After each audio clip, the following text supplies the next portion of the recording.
जो टॉपिक है nuclear fission. Fission हमने ये पढ़ा था, किसी भी बड़े न्यूक्लियस को तोड़कर अगर दो छोटे न्यूक्लियस बनाते हैं उसको हम बोलते हैं फिशन। तो क्वेश्चन ये है कि बड़े न्यूक्लियस को हम लोग तोड़ेंगे कैसे, उसके बारे में यहाँ पे कुछ डिटेल में दिया हुआ है, पूरा ध्यान।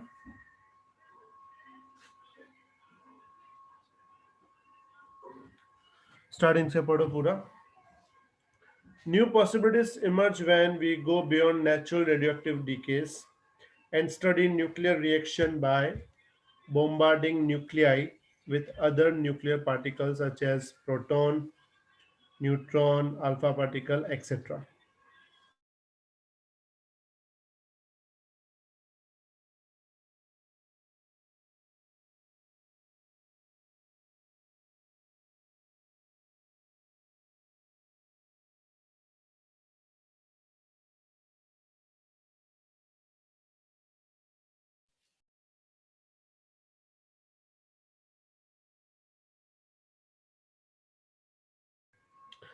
A most important neutron-induced nuclear reaction is fission. An example of fission is when a uranium isotope uranium-92-235 bombarded with the neutrons breaks into two intermediate mass nuclear fragments. अब नीचे ध्यान से देखो, एक रिएक्शन दिया हुआ है कि यूरेनियम 92-235 पे हमने न्यूट्रॉन को बॉम्बार्ड किया, एक न्यूट्रॉन उसके ऊपर फेंक दिया, तो वो पहले बन जाता है यूरेनियम 92-236, फिर वो दो पार्ट में डिवाइड हो जाता है, एक बेरियम एक क्रिप्टन, और साथ में एमिट होते हैं तीन extra neutron. The same reaction can produce other pairs of intermediate mass fragments, और ऐसे और भी पॉसिबिलिटी होती हैं। जैसे यूरेनियम 92-235 पे न्यूट्रॉन फेंका हमने, बॉम्बार्ड किया, उसने बनाया यूरेनियम 92-236, वो भी दो पार्ट में डिवाइड हो गया, एंटीमनी और नियोबियम, उसमें चार न्यूट्रॉन निकले। सेम अनदर एग्जांपल है पे न्यूट्रॉन यूरेनियम 92-235 में से क्या मिला, जेनॉन एंड स्ट्रोंशियम, साथ में दो न्यूट्रॉन। ऐसी 60 पॉसिबिलिटीज होती हैं। ये तो यहाँ पे तीन दिखाई है, ऐसी कितनी पॉसिबिलिटी है? 60। और एक भी पॉसिबिलिटी हमारे कंट्रोल में नहीं होती। मतलब कि यूरेनियम के ऊपर एक न्यूट्रॉन फेंकने के बाद ये दो चीज़ें भी मिल सकती हैं, ये दो चीज़ें भी मिल सकती हैं, ये दो भी मिल सकती है, ऐसी बहुत सी चीज़ें पॉसिबल, और सब में कुछ ना कुछ एक्स्ट्रा बाय प्रोडक्ट में न्यूट्रॉन मिल रहे हैं, किसी में तीन, किसी में चार, किसी में दो, तो बाय प्रोडक्ट में न्यूट्रॉन मिलेंगे। लेकिन ये कौन सा प्रोसेस एक्चुअल में होगा वो यहाँ पे फिक्स्ड नहीं होता, ऐसी बहुत सारी पॉसिबिलिटीज अवेलेबल होती है। इन तीनों में सबसे कॉमन चीज क्या है? इन तीनों में सबसे कॉमन चीज है, सबके साथ बहुत सारी एनर्जी मिलती है एक्स्ट्रा, बहुत ज्यादा, और वो अप्रोक्सीमेटली कितनी होती है? 200 MeV। हमारा मेन पर्पस ये है, चाहे फिशन ये वाला हो, ये वाला हो, या फिर ये वाला हो, फिशन कोई भी हो, सब में एनर्जी जो है वो कितनी मिलती है? 200 MeV। और हमें चाहिए भी क्या? एनर्जी। यहां तक समझ में आया बेटा बात? किसी को डाउट यहां तक? हेलो बेटा, किसी को डाउट इसमें टॉपिक में? No sir. सर। अब पूरा आगे ध्यान दो इसमें। The fragment products are radioactive nuclei. जो प्रोडक्ट मिलते हैं ना, ये सब कौन होते हैं? रेडियोएक्टिव मटेरियल होते हैं। दे emit beta particles in succession of achieve stable and products. तो ये जो मिलते हैं ये भी स्टेबल नहीं होते, अनस्टेबल होते हैं, और अपने आप को स्टेबल करने के लिए वो बीटा पार्टिकल को एमिट करते हैं। The energy, the Q value in the fission reaction of nuclei like uranium is of the order of 200 MeV per fissioning nucleus. This is estimated as follows. अब estimate कैसे होता है वो देख लो. Let us take a nucleus A is equal to 240, breaking into two fragments 120. Then binding energy per nucleon for 240 is 7.6 nuclei, and binding energy of 120 fragment nuclei is 8.5. ये हमने पहले भी कैलकुलेशन किया है, यहाँ पे रिपीटेशन कैलकुलेशन बताया है। हमने ये कैलकुलेशन ग्राफ में किया था, ग्राफ याद था, एक ऐसा ग्राफ बनाया था हमने इस टाइप का। उसमें दो लिए थे, एक यहाँ लिया था y जिसकी वैल्यू 240 थी, यहाँ लिया था x जिसकी वैल्यू 120 थी। तो एनर्जी कैलकुलेट करके बताई थी, यहाँ भी वही बताइए। एक 240 वाला है, उसकी एनर्जी 7.6 है, तो टोटल एनर्जी होगी 240 इंटू 7.6। और एक 120 वाला है, उसकी एनर्जी 8.5 है, तो 120 वाले की 8.5, लेकिन 120 वाले दो बन जाएंगे। तो जब इसको सॉल्व किया तो अप्रॉक्स वैल्यू कितनी मिली, 216, मतलब दोनों का डिफरेंस जो है वो 216 आता है। क्लियर, यहां तक समझ में आया बेटा बात? Yes sir. अब इसमें the disintegration energy in fission events first appears as the kinetic energy of the fragments and neutrons। यहाँ पे जो एनर्जी मिलती है, जो इनका डिफरेंस आएगा ना, वो कितनी है, 216 MeV। वो डिफरेंस यानी वो जो एनर्जी कहाँ जाती है, तो वो एनर्जी जाती है जो प्रोडक्ट बने हैं ना इनकी काइनेटिक एनर्जी में। Eventually it is transferred to the surrounding matter appearing as heat, और बाद में वो काइनेटिक एनर्जी किसमें कन्वर्ट हो जाती है, आसपास के एटमॉस्फेयर में as a heat. The source of energy in nuclear reactors which produce electricity is a nuclear fission. The enormous energy released in an atom bomb comes from uncontrolled nuclear fission. We discuss some details in the next section how a nuclear reactor functions. समझ में आया बेटा सबको बात? तो ये जो process था, ये यस सर। कौन सा प्रोसेस था, न्यूक्लियर फिशन। फिशन का मतलब क्या होता है, बड़े न्यूक्लियस को तोड़कर दो छोटे न्यूक्लियस में कन्वर्ट करना। लेकिन बड़े न्यूक्लियस को तोड़ने के लिए क्या करना पड़ता है, तो हमको बॉम्बार्ड करना पड़ता है न्यूट्रॉन को। किसको बॉम्बार्ड करना पड़ता है, न्यूट्रॉन को। जैसे न्यूट्रॉन को उसके ऊपर बॉम्बार्ड करते हैं, वो यूरेनियम अंदर से अनस्टेबल हो जाता है, और अनस्टेबल यूरेनियम दो पार्ट में डिवाइड हो जाता है। और जब वो दो पार्ट में डिवाइड होता है तो उसके साथ साथ कुछ एक्स्ट्रा न्यूट्रॉन में निकल आते हैं, 3, कभी 4, कभी 2 ऐसे। और ऐसी कितनी पॉसिबिलिटीज होती हैं, 60 पॉसिबिलिटीज होती हैं।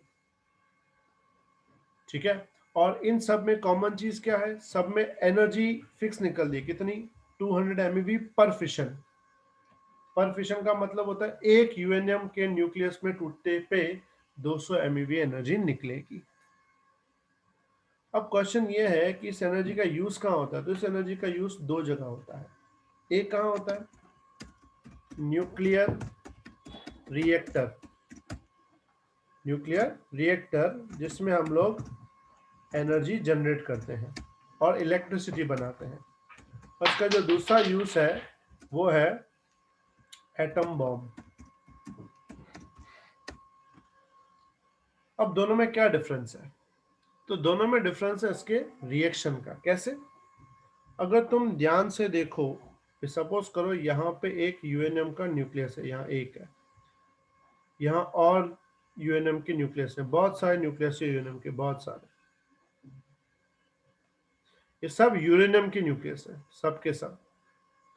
अब समझो जो पहला यूरेनियम का न्यूक्लियस है, इसके ऊपर हम लोग एक न्यूट्रॉन को टारगेट कर रहे हैं, यानी न्यूट्रॉन को इसके ऊपर बॉम्बार्ड कर रहे हैं। जैसे न्यूट्रॉन को इसके ऊपर बॉम्बार्ड करेंगे, इसके हो जाएंगे दो पार्ट। कितने हो जाएंगे, दो पार्ट। अभी दो पार्ट कौन से होंगे, तो छोटे छोटे दो होंगे, एक समझो बेरियम हो रहा है, एक हो रहा है क्रिप्टन। लेकिन साथ में ध्यान से देखो तो 3 न्यूट्रॉन निकल आए, तो यहां से 3 न्यूट्रॉन एक्स्ट्रा निकल जाएंगे। समझो ये 3 न्यूट्रॉन निकले, ये 3 न्यूट्रॉन निकले। समझो 3 न्यूट्रॉन आगे जाके दूसरे जो यूरेनियम है उनसे भी कोलाइड कर सकते हैं। समझो इसने इसके साथ कोलाइड किया, इसने इसके साथ कोलाइड किया, इसने इसके साथ कोलाइड किया, तो जैसे यूरेनियम इसको टकराएगा, ये भी वापस दो पार्ट में डिवाइड हो जाएगा। तो इसके भी कितने निकल आएंगे, दो पार्ट, इसके भी दो पार्ट, इसके भी दो पार्ट, समझो इसके भी दो पार्ट। लेकिन ये दो पार्ट के साथ साथ ये कितने न्यूट्रॉन्स निकालेंगे एक्स्ट्रा, ये भी 3 न्यूट्रॉन्स एक्स्ट्रा निकालेंगे, ये भी 3 न्यूट्रॉन एक्स्ट्रा निकालेंगे। ये भी 3 न्यूट्रॉन एक्स्ट्रा निकालेंगे। तो अगर तुम ध्यान से नोटिस करो, पहले हमने एक ही न्यूट्रॉन दिया था, एक न्यूट्रॉन कोलाइड करके बहुत सारी एनर्जी बनाता है 200 MeV, लेकिन साथ में 3 बाय प्रोडक्ट न्यूट्रॉन निकल आते हैं। अगर ये तीनों न्यूट्रॉन में वापस दूसरे 3 यूरेनियम से टकराऊं तो हर एक यूरेनियम और 3 न्यूट्रॉन निकालेगा, तो अब अपने पास न्यूट्रॉन हो जाएंगे 9। अगर 9 न्यूट्रॉन 9 न्यूक्लियस के साथ टच हो जाए तो मुझे बताओ आगे कितने न्यूट्रॉन और मिलेंगे? 27। 27। इसका मतलब ये हुआ, अब रिएक्शन जो है, समझो पहला जब टकराव हुआ तो एनर्जी मिली 200 MeV, अब बाद में 3 हुए तो हर एक का 200 200 200, मतलब बाद में कितनी मिलेगी? 600 MeV। उसके बाद 200 इंटू 9 कितनी मिलेगी? 18 MeV। ऐसे करते करते धीमे धीमे एनर्जी इतनी ज्यादा बढ़ जाती है कि वो एक बॉम्ब जैसा बन जाता है। इसको नाम देते हैं अनकंट्रोल्ड, क्या नाम देते हैं? Uncontrolled chain reaction. चेन समझते हो? एक में से 3, 3 में से 9, 9 में से 27, 27 में से 81। It is called uncontrolled chain reaction. समझ में आई यहां तक बात? यहां तक किसी को डाउट बेटा? और इस uncontrolled No, chain sir. Reaction से हम लोग क्या बनाते हैं? बॉम्ब बनाते हैं, जो हिरोशिमा नागासाकी में फेंका गया था। ठीक है, लेकिन अगर इसको कंट्रोल करना हो तो कैसे करें? जैसे एग्जांपल समझो, ये है अपना एक यूरेनियम, ये दूसरे यूरेनियम, ये सब यूरेनियम अपने आसपास पड़े हैं, ये सब यूरेनियम है। ठीक है, अब सपोज करो कि यहां से मैंने एक न्यूट्रॉन को फेंका, तो सिंपल बात है ये हो जाएगा 2 टुकड़ों में डिवाइड, और साथ में कितने न्यूट्रॉन देकर जाएगा? 3। 3 देकर जाएगा। लेकिन अगर मैं इन तीनों में से 2 को एब्जॉर्ब करवा लूं किसी तीसरे मटेरियल से, 2 को एब्जॉर्ब करवा लूं, तो अपने पास कितना बचेगा? 1 बचे। तो एक अगर इसको टकराएगा तो ये वापस 2 पार्ट में डिवाइड होगा, तो ये कितने न्यूट्रॉन जनरेट करेगा? 3। अगेन 3। 3। फिर से मैं इसके 3 में से 2 को एब्जॉर्ब करवा लूं, तो अभी कितना बचा? 1। तो एक वापस टकरा के अगेन 3 जनरेट करेगा। फिर से मैं इसके 2 को एब्जॉर्ब करवा लूं, तो हर बार अगर देखा जाए तो एनर्जी तुम्हें हर बार 200 200 200 200 मिलेगी। इसे बोलते हैं कंट्रोल्ड चेन रिएक्शन। ये भी चेन रिएक्शन है, कौन सा रिएक्शन है? कंट्रोल्ड है। इससे क्या बनाया जाता है? इसे बनाया जाता है न्यूक्लियर रिएक्टर। समझ में आया बेटा बात? Yes sir. अब मुझे बताओ दोनों में से इजी कौन सा होगा? प्रोसेस, इजी प्रोसेस कौन सा होगा? एटम बॉम्ब वाला। सिंपल बात है, क्योंकि उसमें करना ही नहीं है, एक बार न्यूट्रॉन डाल के छोड़ देना है, बाकी खुद समझ लेंगे। लेकिन ये क्यों हार्ड है? क्योंकि इसमें एब्जॉर्ब करना है। हाँ, बीच में से न्यूट्रॉन उठाने हैं। तो नॉर्मल बात है, पहली बात तो ये कि न्यूट्रॉन इतने छोटे हैं, बीच में से हाथ तो डालेंगे नहीं, क्योंकि वहां पे एनर्जी इतनी ज्यादा होती है कि हम हाथ डालेंगे तो हमारे हाथ के न्यूट्रॉन गायब हो जाएंगे। ठीक है, हमारे हाथ की बाइंडिंग एनर्जी निकल आएगी फिर। तो सबसे टफ प्रोसेस ये होता है कि इसमें करें क्या। अच्छा, दूसरा इसमें इंपॉर्टेंट ये भी प्रोसेस होता है, ये जो न्यूट्रॉन है ना, ये वाला, ये होता है 0 पॉइंट समथिंग 4 के आसपास, 0.4 MeV। ठीक है, लेकिन अगर अच्छे से प्रोसेस करना हो, 2 एब्जॉर्ब करने जो, तो ये जो बाहर निकलता है ना, ये होता है अप्रोक्सीमेटली 1 MeV। मतलब ये इसके कंपेयर बहुत ज्यादा स्ट्रांग होता है, बहुत पावरफुल होता है। तो इसकी जो एफिशिएंसी है ना, थोड़ी सी कम हो जाती है। तो हमें क्या करना पड़ता है? इस न्यूट्रॉन की स्पीड को डाउन करना पड़ता है, मतलब 1 MeV से वापस 0.4 लाना पड़ता है, जैसे इसकी एक्यूरेसी बनी रही। ये 0.4 वाला पहला जो मैं फेंका ना, उसको बोलते थर्मल न्यूट्रॉन। कौन सा न्यूट्रॉन? थर्मल।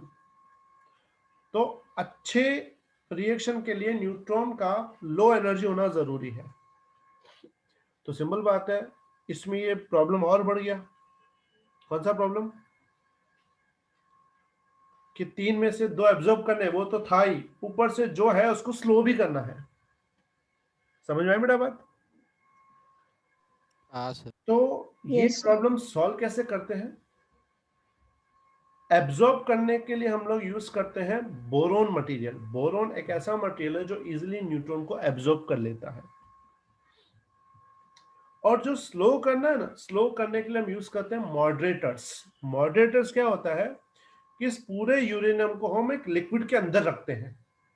पूरे यूरेनियम को किसमें रखते हैं? लिक्विड के अंदर रखते हैं। और यूरेनियम में से जब न्यूट्रॉन निकलता है तो न्यूट्रॉन उस लिक्विड में ही होता है, तो लिक्विड के पार्टिकल्स के साथ भी कोलाइड होता है, और लिक्विड के पार्टिकल्स के कोलाइजन की वजह से उसकी जो स्पीड है वो क्या हो जाती है? स्लो हो जाती है। समझ में आई बेटा बात? Clear everyone? Yes, तो अब yes, मैं sir. तुम्हें दिखाऊंगा कि ये जो न्यूक्लियर रिएक्टर होता है, थर्मल चेन रिएक्शन, ये एक्चुअल में वर्क कैसे करता है। ठीक है, मैं इसको यहां से हटा रहा हूं, पूरा ध्यान। टॉपिक का नाम है कौन सा? Nuclear reactor. ठीक है, यहाँ पहले पढ़ लेते हैं। Notice one fact of the great importance in the fission reaction given in equation. There is a release extra neutrons in the fission process, averagely 2.5, क्योंकि एक में किसी में 4 थे, किसी में 2 थे, किसी में 3 थे। Neutrons are released per fission of uranium nucleus. It is a fraction since in some fission events 2 neutrons are produced, in some 3, etc. The extra neutrons in turn can initiate fission process, producing still more neutrons, and so on. This leads to the possibility of chain reaction, as we first suggested by Enrico Fermi. If the chain reaction is controlled suitably, we can get steady energy output. This is what happens in a nuclear reactor. If the chain reaction is uncontrolled, it leads to explosive energy output as in a nuclear bomb.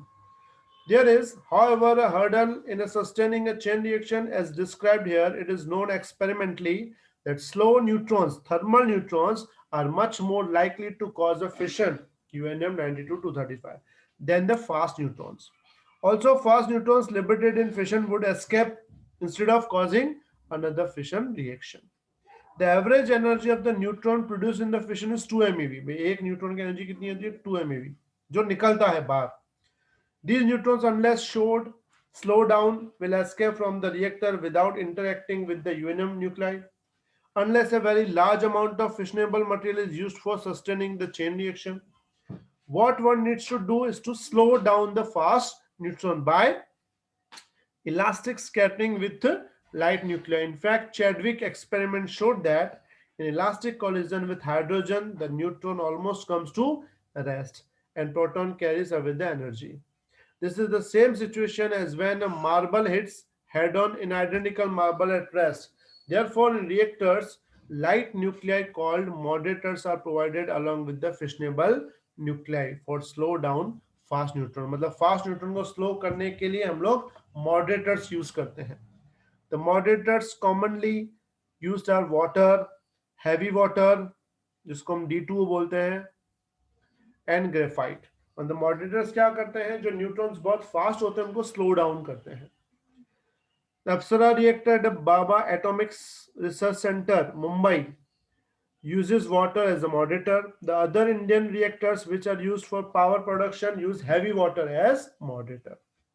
Because of the use of moderator, it is possible that the ratio K of number of fission produced by a given generation of neutrons to the number of fission of the preceding generation may be greater than 1. ये line फिर से पढ़ो. K क्या लिखा है? Number of fission produced by a given generation of neutrons to the number of fission of the preceding generation may be greater than 1. मैंने तुम्हें पता रिएक्शन में बताया था, एक न्यूट्रॉन देते हैं हमको 3 मिलते हैं, 3 देते हैं तो 9 मिलते हैं. तो अगर तुम रेशियो ले लो तो 3/1 होता है 3, 9/3 होता है 3. तो जो रेशियो है ना, कितने निकले डिवाइड बाय हमने कितने दिए, कितने निकले डिवाइड बाय हमने कितने दिए, उस रेशियो को बोलते हैं के। के मतलब मल्टीप्लिकेशन फैक्टर। और अनकंट्रोल में के क्या था, मोर देन 1 था, लेकिन कंट्रोल्ड में के कितना होना चाहिए, इक्वल और लेस देन 1। क्योंकि मैंने बताया ना कंट्रोल्ड में कैसे करते हैं, पहले 3 दिए, सो 1 दिया, 3 निकले, तो 3 में से क्या करना होता है हमको, 2 को बाहर निकाल देना है, ऑब्जर्व करना है, 1 को ही वापस रखना है। ठीक है, तो यहां ध्यान दो, for k is equal to 1, the operation of the reactor is said to be critical, which is what we wish it to be for steady power operation। में हमेशा जो चेन रिएक्शन होता है, कंट्रोल चेन रिएक्शन, उसमें k 1 होना जरूरी है। If k becomes greater than 1, the reaction rate and the reactor power increases exponentially. Unless the factor k is brought down very close to unity, the reactor will become supercritical and can even explode। अगर बहुत ज्यादा k बढ़ जाता तो explode हो जाएगा। The explosion of the Chernobyl reactor in Ukraine is said reminder that accident in nuclear reactor can be catastrophe। मतलब वो आफत बन जाती है। समझ में आई यहां तक बात, जो यूक्रेन में हुआ था Yes, वैसा। तो हमें के को कंट्रोल कैसे करेंगे, the reaction rate is control through control rods made out of a neutron absorbing material such as cadmium। In addition to control rods, reactor provided with safety rods which when required can be inserted into the reactor and K can be reduced rapidly to less than unity। The more abundant isotope uranium 9238 is naturally occurring uranium is non-fissionable। When it captures a neutron, it produces a highly radioactive plutonium through these reaction। या ऊपर क्या लिखा था, जो के था ना, जिसकी वैल्यू हमको 1 के अंदर लानी होती है, तो उसके लिए हमें न्यूट्रॉन को एब्जॉर्ब करना होता है। तो एब्जॉर्ब करने के लिए हम यूज करते हैं कंट्रोल रॉड्स, जो किसकी बनी हुई है, कैडमियम की। ऐसे कैडमियम भी यूज होता है, बोरोन भी यूज होता है। तो कैडमियम और बोरोन क्या करते हैं, न्यूट्रॉन्स को एब्जॉर्ब कर लेते हैं। जब न्यूट्रॉन्स बहुत ज्यादा बढ़ने लगते हैं, तो ये रॉड्स ऑटोमेटिकली रिएक्टर के अंदर जाके एब्जॉर्ब कर लेती हैं, और जैसे ही न्यूट्रॉन्स कम हो जाते हैं, ऑटोमेटिकली बाहर आ जाती है। फिर यहां बोला है कि रिएक्टर में यूरेनियम फिशनेबल नहीं है, तो पहले यूरेनियम को नेपच्यूनियम या प्लूटोनियम में कन्वर्ट करते हैं और प्लूटोनियम को यूज करते हैं। आई बात समझ में बेटा सबको, clear everyone? yes, yes, sir. अब देखो यहाँ पे एक डिजाइन डिजाइन दिख रहा है, ये न्यूक्लियर रिएक्टर डिजाइन है। मैं तुम्हें इसको एक्चुअल वीडियो में तुम्हें दिखाता हूँ, ठीक है? अच्छा, थियरी समझ में आ गई पूरी? Yes, sir. हमारे लिए बड़े प्रॉब्लम्स क्या थे, कि पहला प्रॉब्लम्स था न्यूट्रॉन्स बहुत फास्ट होते हैं, उनको स्लो डाउन करना है। स्लो डाउन करने के लिए हम यूज क्या करते हैं, मॉडरेटर्स, H2O, D2O, वो सब। दूसरे, बहुत ज्यादा न्यूट्रॉन बढ़ने से रिएक्शन रेट बढ़ जाता है, तो मल्टीप्लिकेशन फैक्टर यानी के को हमें कंट्रोल रखने के लिए न्यूट्रॉन्स को एब्जॉर्ब करना पड़ता है, और एब्जॉर्ब करने के लिए हम यूज करते हैं कंट्रोल रॉड्स।